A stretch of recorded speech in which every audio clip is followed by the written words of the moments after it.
आज हम इस वीडियो में हमारे देश के सच्चे महानायकों के जीवन गाथा को जानेंगे। आइए सबसे पहले जान लेते हैं भगत सिंह के जीवन के बारे में। उनके जीवन के बारे में जानने से पहले हम लोग भगत सिंह जी ने अपने जीवन में क्या क्या प्राप्तियां की हैं उनको जान लेते हैं। भारत के क्रांतिकारी आंदोलन को एक नई दिशा दी। पंजाब में क्रांति के संदेश को फैलाने के लिए नौजवान भारत सभा का गठन किया। भारत में गणतंत्र की स्थापना के लिए चंद्रशेखर आजाद के साथ मिलकर हिंदुस्तान समाजवादी प्रजातंत्र संघ का गठन किया। लाला लाजपत राय की मौत का बदला लेने के लिए पुलिस अधिकारी सॉन्डर्स की हत्या की। बटुकेश्वर दत्त ने साथ मिलकर केंद्रीय विधानसभा में बम फेंका। शहीद भगत सिंह भारतीय स्वतंत्रता संग्राम के प्रमुख क्रांतिकारियों में से एक थे। मात्र 24 साल की उम्र में देश के लिए उन्होंने सर्वोच्च बलिदान देने वाला यह वीर सदा के लिए अमर हो गया। उनके लिए क्रांति का अर्थ था अन्याय से पैदा हुए हालात को बदलना। भगत सिंह ने यूरोपियन क्रांतिकारी आंदोलन के बारे में पढ़ा और समाजवाद की ओर अत्यधिक आकर्षित हुए। उनके अनुसार ब्रिटिश शासन को उखाड़ फेंकने और भारतीय समाज के पुनर्निर्माण के लिए राजनीतिक सत्ता हासिल करना जरूरी था। हालांकि अंग्रेज सरकार ने उन्हें आतंकवादी घोषित किया था, पर सरदार भगत सिंह व्यक्तिगत तौर पर आतंकवाद के आलोचक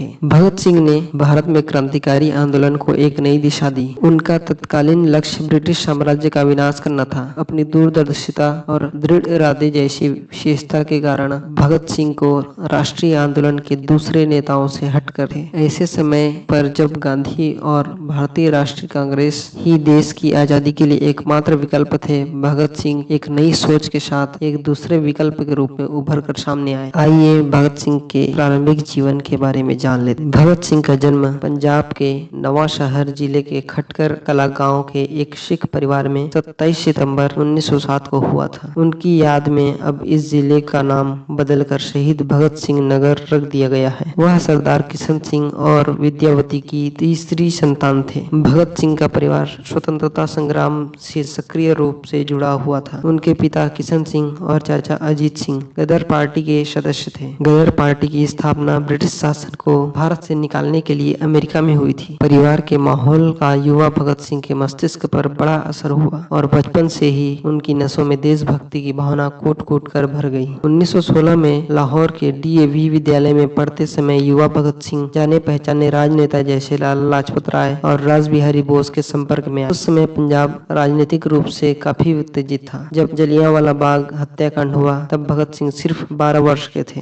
इस हत्याकांड ने उन्हें बहुत व्याकुल कर दिया। हत्याकांड के अगले ही दिन भगत सिंह जलियांवाला बाग गए और उस जगह से मिट्टी इकट्ठा कर इसे पूरी जिंदगी एक निशानी के रूप में रखा। इस हत्याकांड ने उनके अंग्रेजों को भारत से निकाल फेंकने के संकल्प को और सुदृढ़ कर दिया। 1921 में जब महात्मा गांधी ने ब्रिटिश शासन के खिलाफ असहयोग आंदोलन को आह्वान किया तब भगत सिंह ने अपनी पढ़ाई छोड़ आंदोलन में सक्रिय हो गए। वर्ष 1922 में जब महात्मा गांधी ने गोरखपुर के चौरी चौरा कांड में हुई हिंसा के बाद असहयोग आंदोलन बंद कर दिया तब भगत सिंह बहुत निराश हुए। अहिंसा में उनका विश्वास कमजोर हो गया और वह इस निष्कर्ष पर पहुंचे कि सशस्त्र क्रांति ही स्वतंत्रता दिलाने का एकमात्र उपयोगी रास्ता है। अपनी पढ़ाई जारी रखने के लिए भगत सिंह ने लाहौर में लाला लाजपत राय द्वारा स्थापित राष्ट्रीय विद्यालय में प्रवेश लिया। यह विद्यालय क्रांतिकारी गतिविधियों का केंद्र था और यहाँ पर वह भगवती चरण वर्मा, सुखदेव और दूसरे क्रांतिकारियों के संपर्क में आए। विवाह से बचने के लिए भगत सिंह घर से भागकर कानपुर चले गए। यहाँ वह गणेश शंकर विद्यार्थी नामक क्रांतिकारी के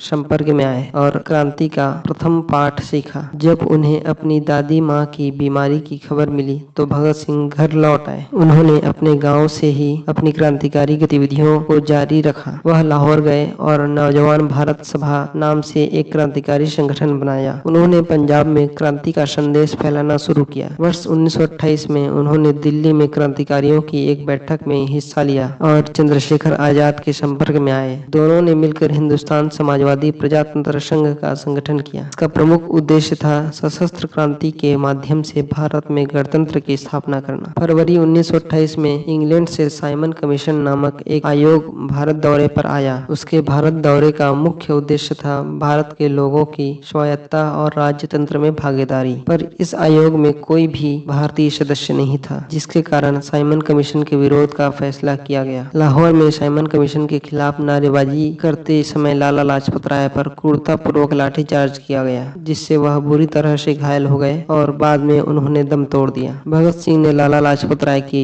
मौत का बदला लेने के लिए ब्रिटिश अधिकारी स्कॉट, जो कि मौत का जिम्मेदार था, उसको मारने का संकल्प लिया। उन्होंने गलती से सहायक अधीक्षक सैंडर्स को स्कॉट समझकर मार गिराया। मौत की सजा से बचने के लिए भगत सिंह को लाहौर छोड़ना पड़ा। ब्रिटिश सरकार ने भारतीयों को अधिकार और आजादी देने और असंतोष के मूल कारण को खोजने के बजाय अधिक दमनकारी नीतियों का प्रयोग किया। डिफेंस ऑफ इंडिया एक्ट के द्वारा अंग्रेजी सरकार ने पुलिस को और दमनकारी अधिकार दे दिया। इसके तहत पुलिस संदिग्ध गतिविधियों से संबंधित जुलूस को रोक और लोगों को गिरफ्तार कर सकती थी। केंद्रीय विधानसभा में लाया गया यह अधिनियम एक मत से हार गया। फिर भी अंग्रेज सरकार ने इसे जनता के हित में कहकर एक अध्यादेश के रूप में पारित किए जाने का फैसला लिया। भगत सिंह ने स्वेच्छा से केंद्रीय विधानसभा, जहां अध्यादेश पारित करने के लिए बैठक का आयोजन किया जा रहा था, उसमें बम फेंकने की योजना बनाई। यह एक सावधानी पूर्वक रची गई साजिश थी, जिसका उद्देश्य किसी को मारना या चोट पहुंचाना नहीं था, बल्कि सरकार का ध्यान आकर्षित करना था और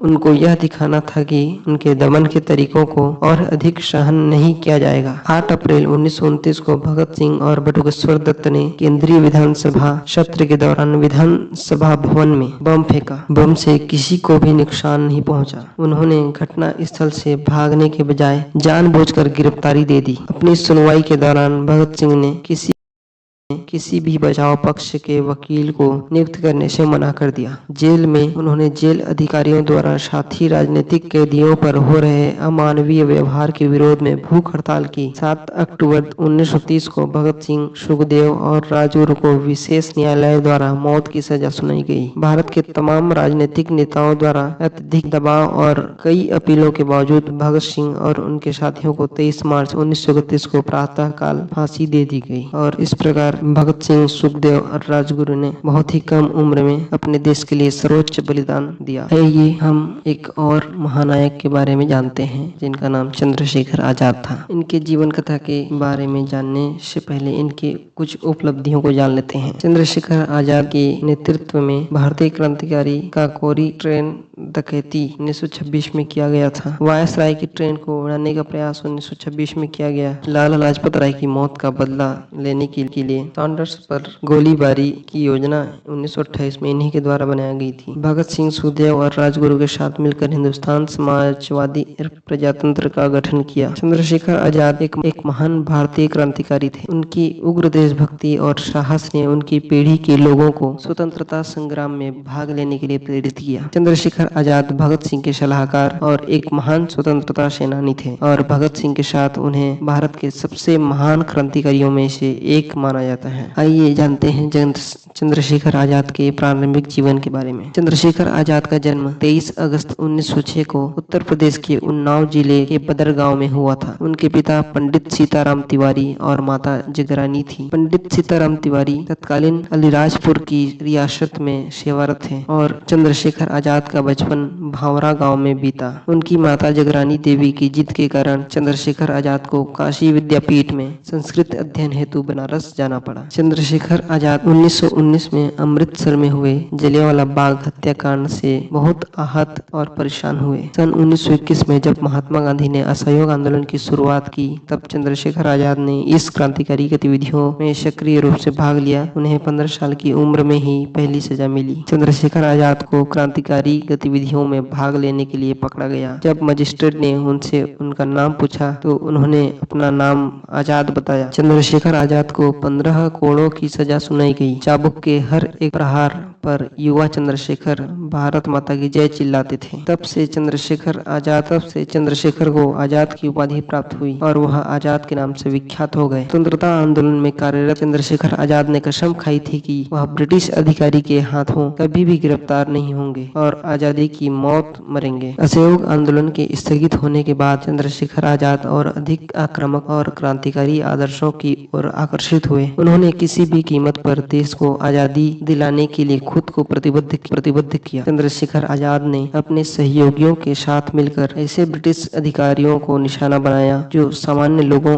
और स्वतंत्रता सेनानियों के विरुद्ध दमनकारी नीतियों के लिए जाने जाते थे। चंद्रशेखर आजाद काकोरी ट्रेन डकैती जो 1926 में हुआ तथा वायसराय की ट्रेन को उड़ाने का प्रयास 1926 में किया गया और लाहौर में लाला लाजपत राय की मृत्यु का बदला लेने के लिए सैंडर्स को गोली मारने की योजना 1928 में बनाई। इन घटनाओं में चंद्रशेखर आजाद ने भगत सिंह और दूसरे देशभक्तों जैसे सुखदेव और राजगुरु के साथ मिलकर हिंदुस्तान समाजवादी प्रजातंत्र सभा का गठन किया। इसका उद्देश्य भारत की राजनीति के साथ भारत के भविष्य की प्रगति के लिए समाजवादी सिद्धांतों को लागू करना था। मौत अपनी क्रांतिकारी गतिविधियों से चंद्रशेखर आजाद ब्रिटिश पुलिस के लिए एक दहशत बन चुके थे। वह उनकी हिट लिस्ट में थे और ब्रिटिश सरकार किसी भी तरह उन्हें जिंदा या मुर्दा पकड़ना चाहती थी। 27 फरवरी 1931 को चंद्रशेखर आजाद इलाहाबाद के अल्फ्रेड पार्क में अपने दो सहयोगियों से मिलने गए। उनके एक मुखबिर ने उनके साथ विश्वासघात किया और ब्रिटिश पुलिस को